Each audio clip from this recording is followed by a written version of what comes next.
Hey there, this is Therese Skelly, and I am so excited that you are going to be listening to an episode of the Fiercely Brilliant podcast. Do you like those two words?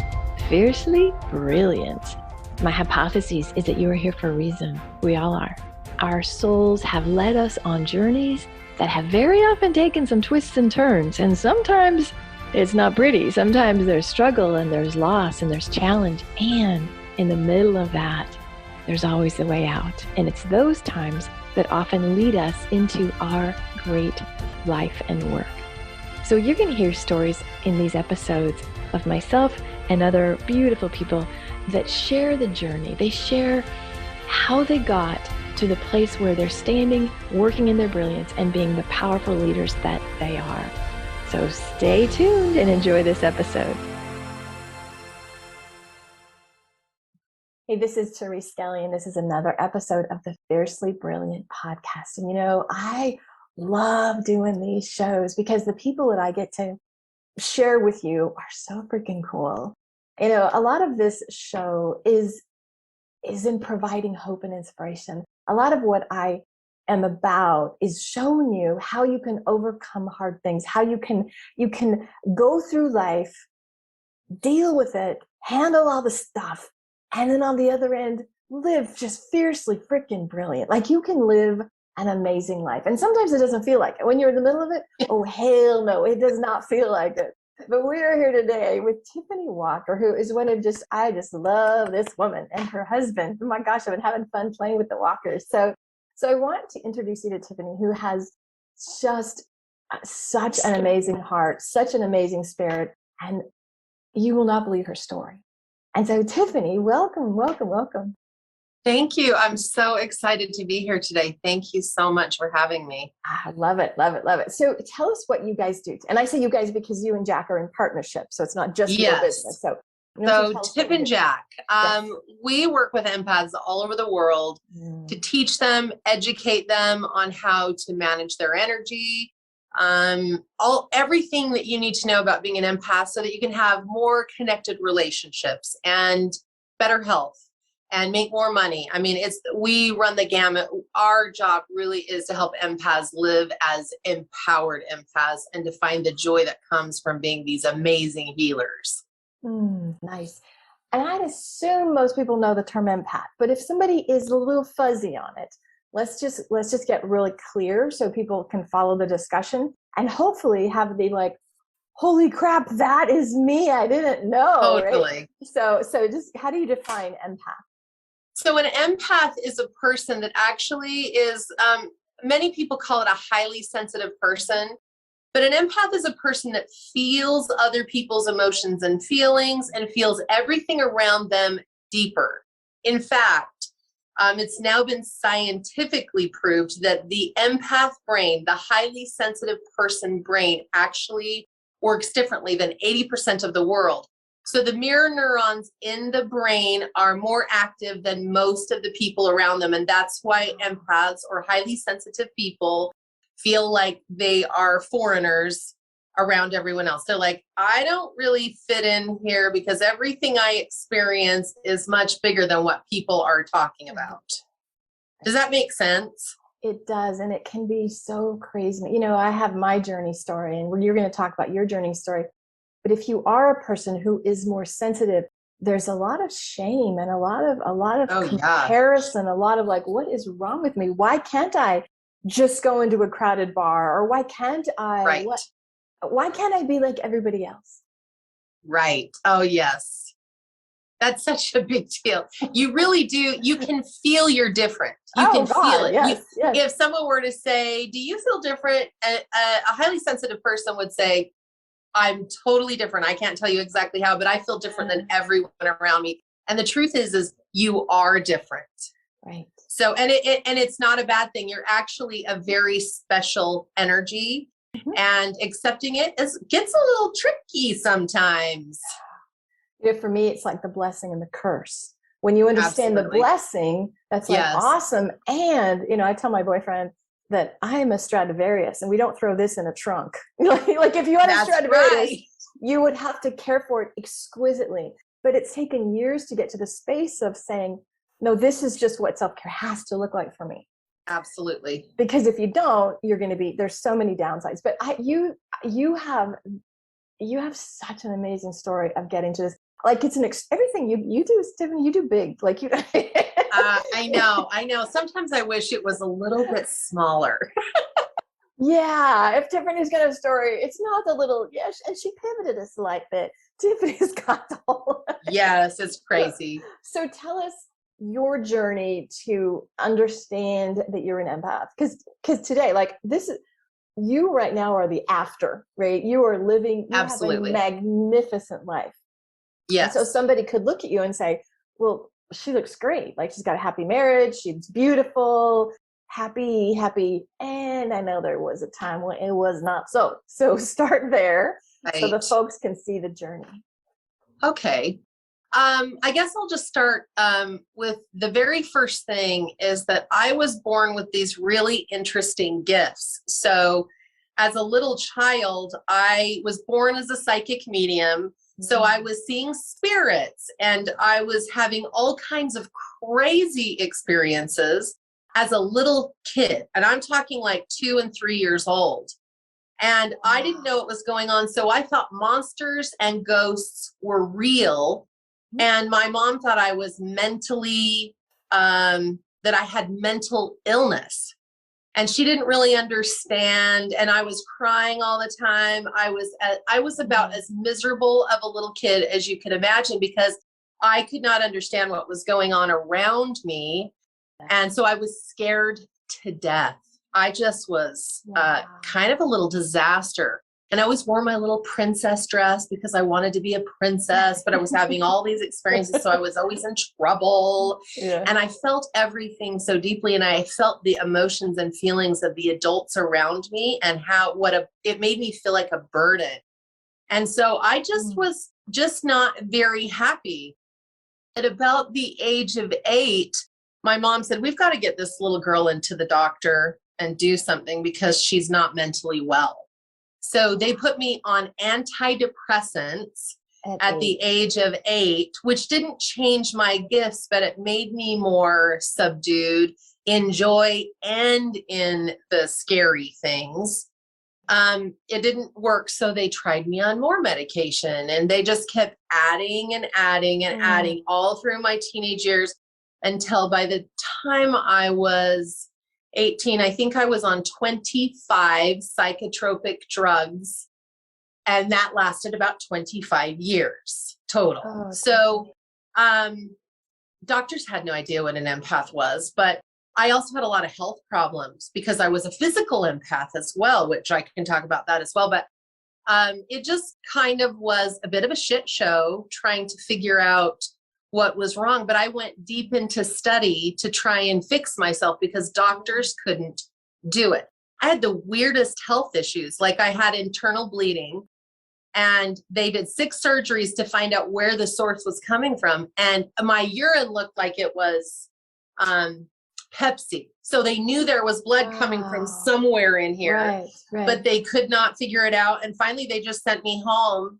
And I remember one day sitting on my bed and I said, I know I have a big mission in this world and I don't have time for this shit. And the bleeding stopped immediately and never came back again. And that's when I started to understand my brain and the outcome of my life. So I just delved into deep study, all the while being diagnosed with bipolar disorder, ADHD, OCD, everything except for schizophrenia. And if I would have told them I was talking to dead people, absolutely. Right. But I knew I wasn't supposed to talk about that.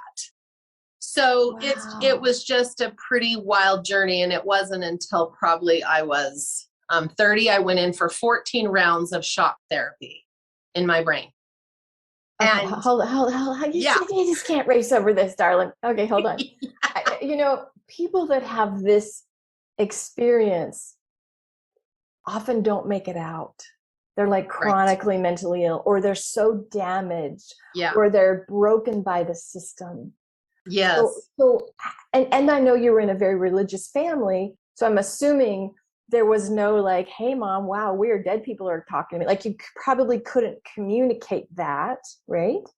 Or Well, I did you did. I try? had a lot of spiritual experiences that I would talk to my mom about. My mom Okay. is also an empath, Oh, but okay. we didn't know what that was. So Okay. we just thought we were different, and she was a single mom and kind of had to develop a thicker skin to support her family.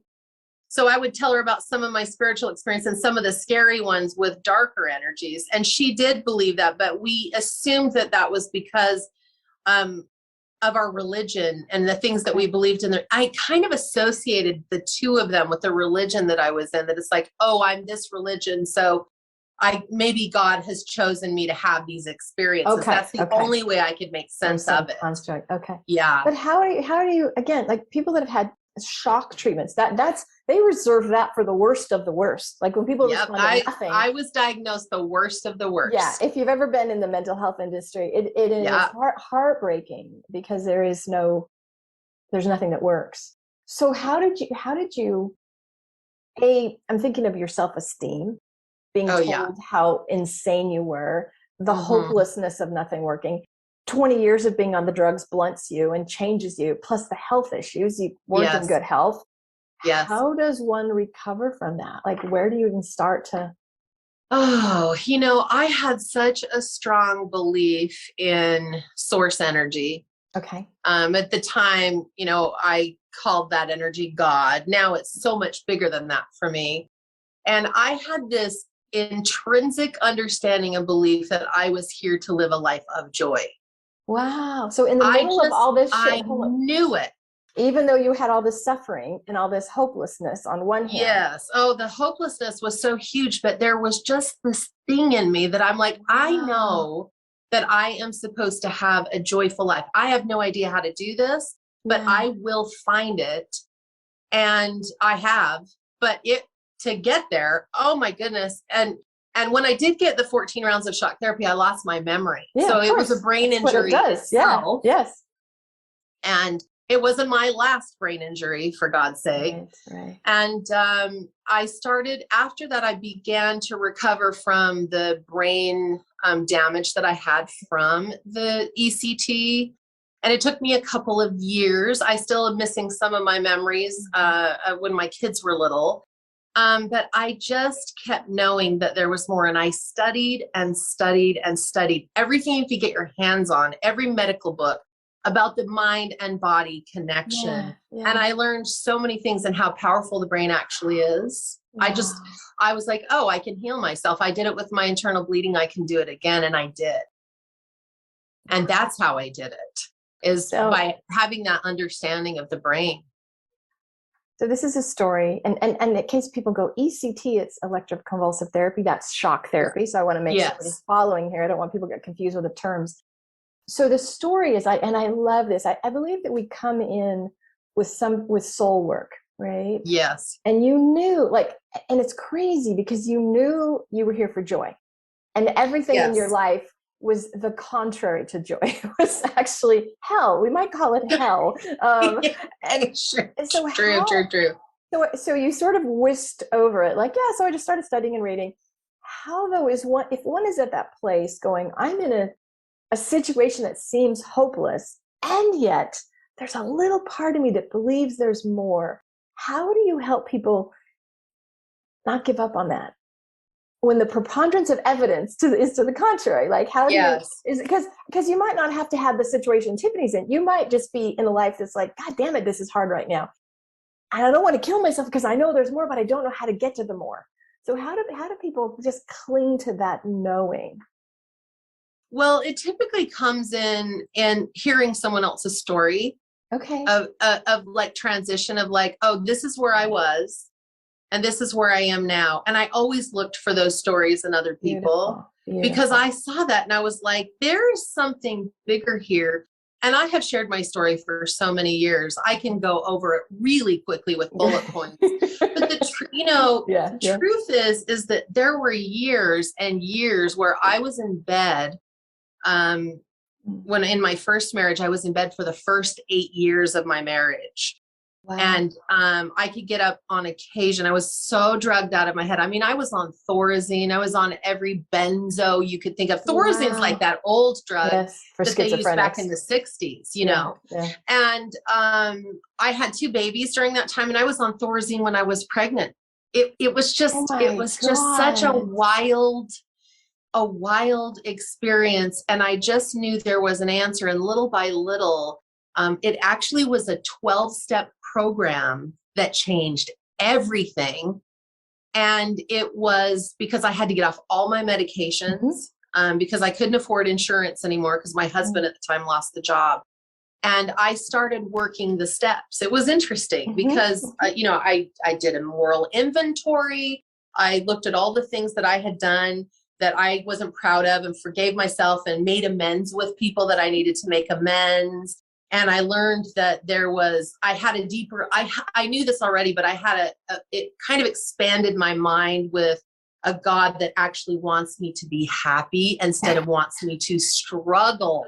That shifted some things for me. And that's actually the meeting I met Jack in. Wow. And it was those conversations that I had that I was explaining my gifts and my life. And we started talking and everything began to unravel so it could come together. Right. And it's oftentimes when people hear my story and where I was and where I am today, that they're like, well, I have the same feeling that I'm supposed to have joy. Yeah. And so if she can do that, maybe I can. I love that. I love that. And that's why, technically I have business clients, right? I masquerade as a business coach, wink, wink. And this isn't a business podcast. There's all kinds of places where we can, you get great marketing advice and get great sales advice, but there's not as many places where you can hear powerful leaders say, and there was a time when it sucked, and let me show you how to get out of it. So I love that you said, the story. So gang, listen to the stories of this podcast and and you guys got a podcast too. So, okay, so you met Jack. When did you kind of go, oh my God, I am an empath, and that's what this means? Because you kind of have to reorient your life as an empath, right? Yes. So how did you, is that stating it, understating it, right? Yeah. So through all the conversations with Jack, we talked nonstop solid for 6 months. I shared everything that I understood. And he said, I have been so amazed my entire life with the mystical realm. And I was the walking mystical realm. So he was like, tell me everything. And I'm dyslexic. So I did not read, I can read medical journals and books well, but anything else I struggle with, which is so funny. So funny. Yeah. So he said, there's some books I need to share with you about the things that you're talking about, that you've experienced with, learning from beings of light and all this. And he said to me, you will be amazed that the things you're talking about have been written about for thousands of years. And it blew my mind. You had no idea. I had no clue about the law of attraction. I was talking about the law of attraction and the things that I had learned through my own life experience, and then also having these extraordinary spiritual experiences. And he said, you need to hear some things. And I was like, oh my God. So when we had all these conversations, we decided to start a business, and it was Thought Tracks Coaching and Healing. It's our business now. Yeah. And when we learned about empaths, is because 95 to 98% of every client that came in was an empath. Yeah. And I always knew I was an empath, but I just didn't think anything about it. I had kind of a bad attitude about being an empath. So I'm like, I'm talking about this. This is stupid. I can do whatever I want. I do not have to self-care.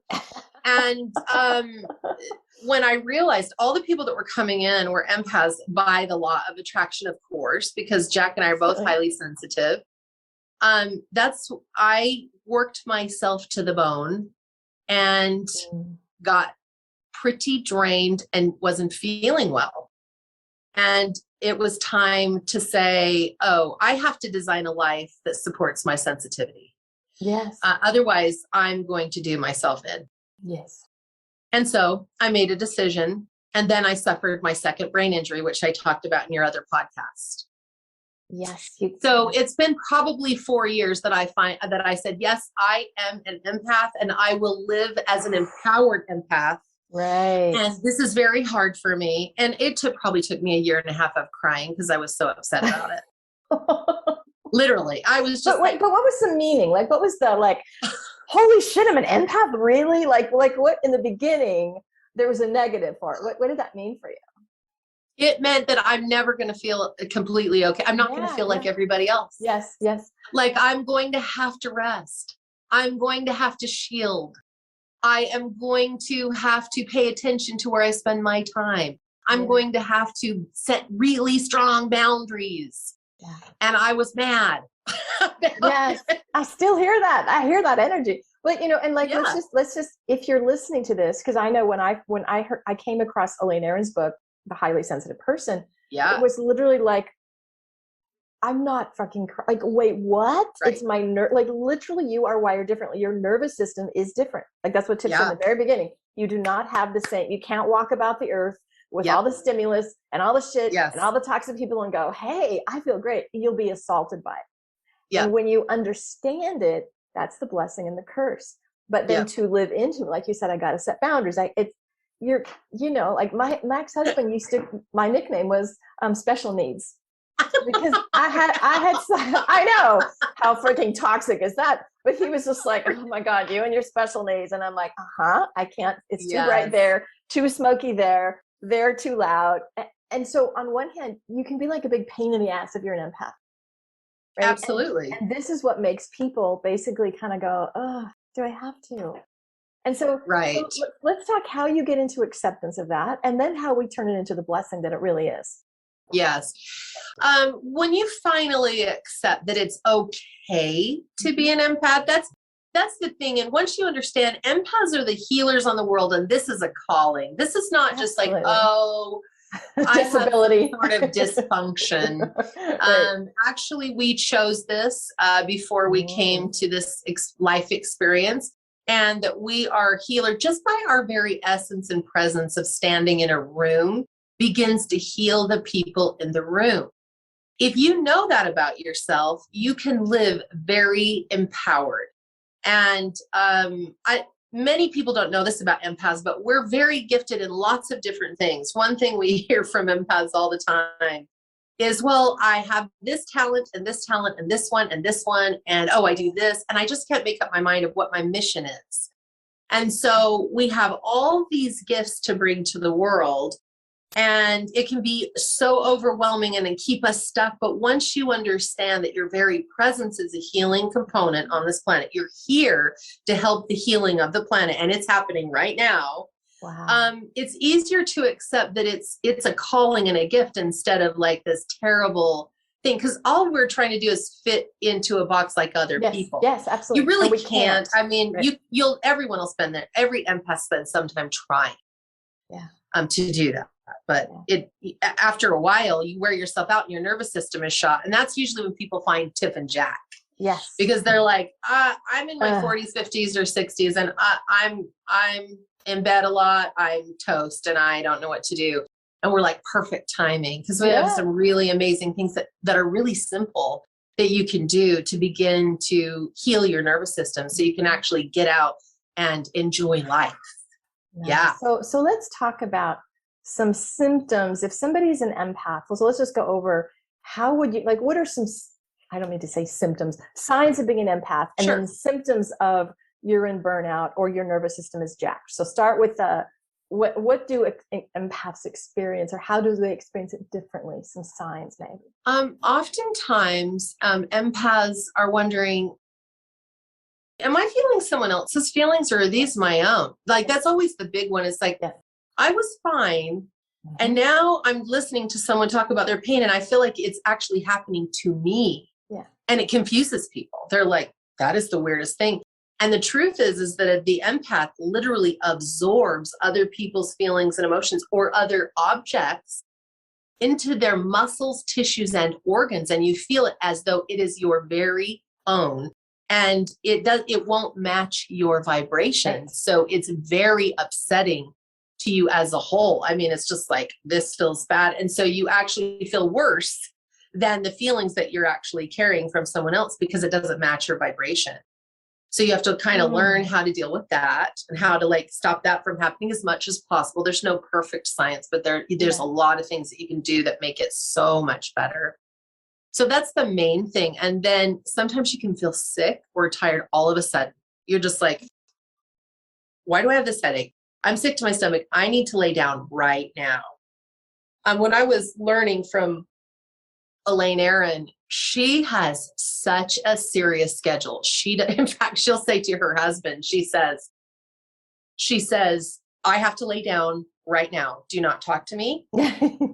Just, and he's like, okay, go. Right now. Yeah. She lays down. She checks her email very rarely. I mean, she lives a very, very, serious boundaried life so that she can take care of her own sensitivity. And thank God for the work that she did, because it was her that found the brain difference with highly sensitive people. It was through her brain scans. And she's like, look, the mirror neurons are more active than everyone else. That's fascinating. Yeah, it's amazing. It's also the physical, but it's also the emotional stuff, right? Yes. Like so you can pick up on, so you might not have the headache or the stomach ache, but I know when there are world disasters or upheavals, you can feel all of that more. We can feel the terror more. We can, scary movies are much scarier. Yes, you really do have to pay attention. Like most empaths cannot watch violent movies or scary movies or movies where animals or people are being hurt, things like that, because they'll absorb that. You have to pay attention to the music that you listen to, the people that you engage with. If they're energy vampires, it's not a good idea to spend a lot of time with those people. You just have to start paying attention to your physical responses. So those emotional things where you feel drained or you feel like crying for no reason when you went to the mall to buy a purse. And you come home and you're like, I don't know why, but I just feel like I need to sob and that I've lost someone, but no one's dead. Wow. You know what I mean? It sounds like, why in the hell would anybody want that? So there's it's a little hard. And there's and these are the practices. So the first to me is acceptance. If you understand what's happening to you, you're not crazy. You're not mentally ill. You're not special needs, a pain in the ass, right? Yes. You have some gifts. So let's talk about boundaries, because I think boundaries, claiming your sovereignty, because that is so important. And I feel like a lot of empaths are very likely people pleasers or a little codependent. And I don't want to bother, because I'm such a bother all the time because I have to have the environment right. I don't want to ask for yet another thing, right? So how do you teach your empaths to use your voice, stand up for yourself when everything in you is like, oh, you know what I mean? When you have to set boundaries, you have to break it down. Okay. So you have to take a look at the smallest particle. Otherwise you can get too overwhelmed with the thought of like, how do I say no? And how do I do this? So the very first thing we teach people is the art of saying no, and easy ways to say no that don't feel like you're hurting someone's feelings. And one of the things that we teach empaths first off is if someone asks you to do something and you don't feel like you can do it, all you have to say is, oh, thank you so much for thinking of me, but I have an appointment. Perfect. And empaths typically don't like to fib. So this is why this works, because it doesn't have to be an appointment at a doctor. You can have an appointment with your own self-care. Yes. Have an appointment with a toilet or with a cup of It's like, oh, I'm so sorry. Thank you for thinking of me, but I have an appointment at that time. And then people are like, oh, thank you. And then you can leave and you don't feel, it's not like you're going up and saying, no, I'm taking care of myself. You're too much. It keeps the energy clear. So the empath doesn't have that terrible response of letting someone down. And that's where you start beginning to practice, is the art of saying no. Beautiful, beautiful. I know you and Jack have an amazing Facebook group. I've seen some of your videos. I'm in it. I've seen some of your videos and your freebies. You to over deliver, because I think being an empath, being on the journey, right? It can be like, oh, those empath people, where they're just like fragile, weak. They're just so, because there's that kind of persona of, oh, she's too sensitive. Oh, don't. And you two are fierce as fuck. Like you two are just We're really, fierce. you are fierce. Like that's why you're here 3 times. I've got 3 episodes with the walkers, right? And so you really embody not the like, oh, you poor little empath. You embody how to live big and bold. And so Yes.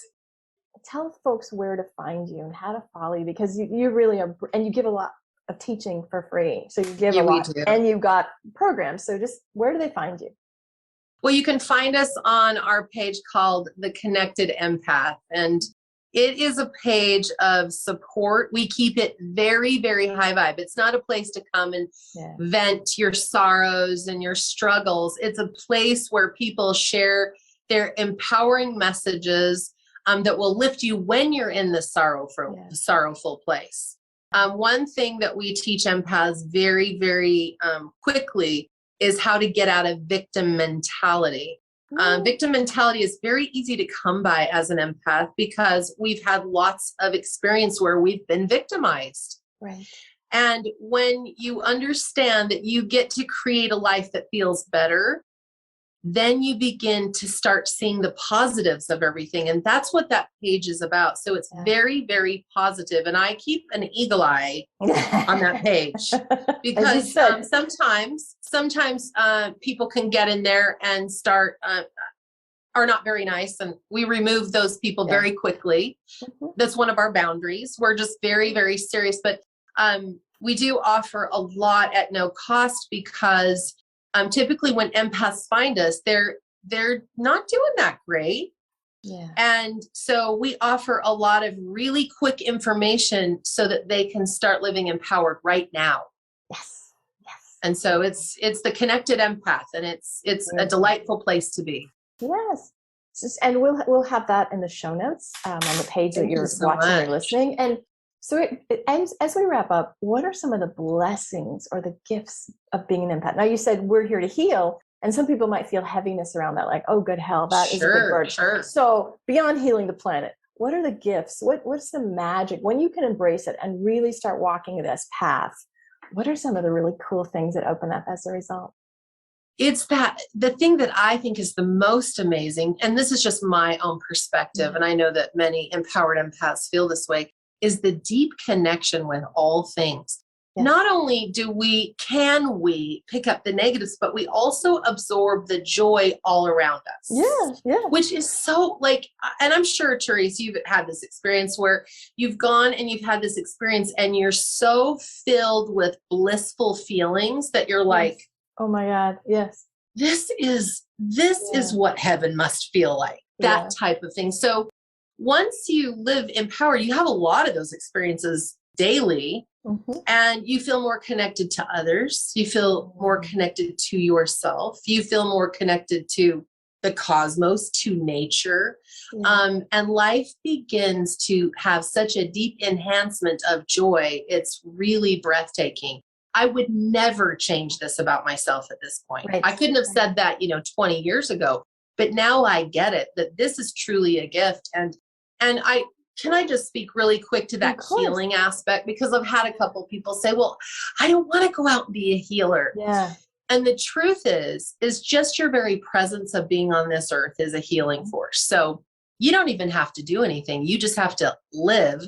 And if you're living, then there's beautiful things that are moving around you, and you get to just be who you are. Some people will want to do things like what Jack and I do. And some people just want to be a great parent or grandparent or, work at a library. It's all healing everything. Beautiful. Beautiful. You said that so well. I feel like we love deeply.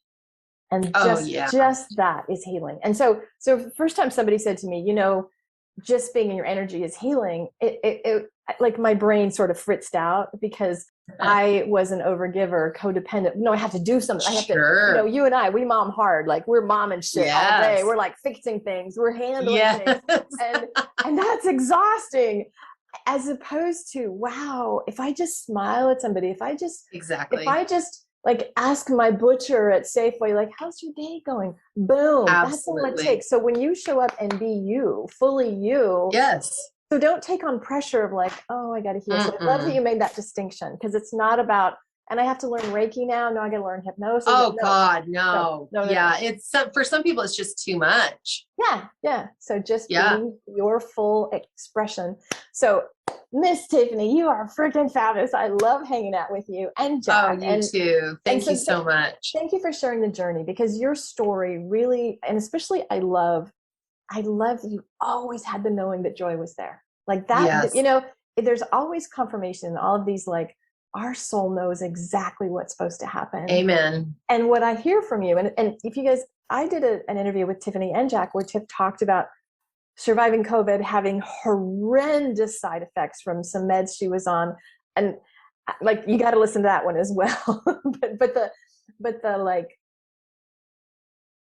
the soul knowing that brings you to all this, you wouldn't change anything. And what you have lived through over and over and over, and how it always turns out good on the other side. Always. It's amazing.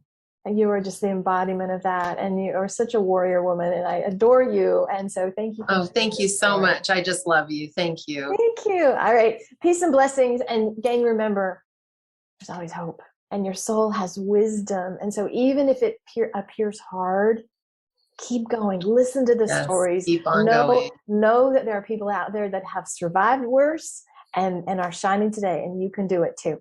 All right. Much love. Bye now. Hey, this is Therese, and I'm so excited that you were with us today for another episode of the Fiercely Brilliant podcast. You know, if you are inspired to get to that brilliant place, if you heard some wisdom today that made you think, yeah, I need some help in that area, I would encourage you to have a conversation with me. Super simple. You just go to thereseskelly.com/let's connect. It's a no charge, no pressure conversation. And if I can support you to clear the blocks, to really step into that brilliance, oh my gosh, it would be a delight. And I'll be honest with you, we'll just have a great conversation and see where we can take it. Peace and blessings. Bye.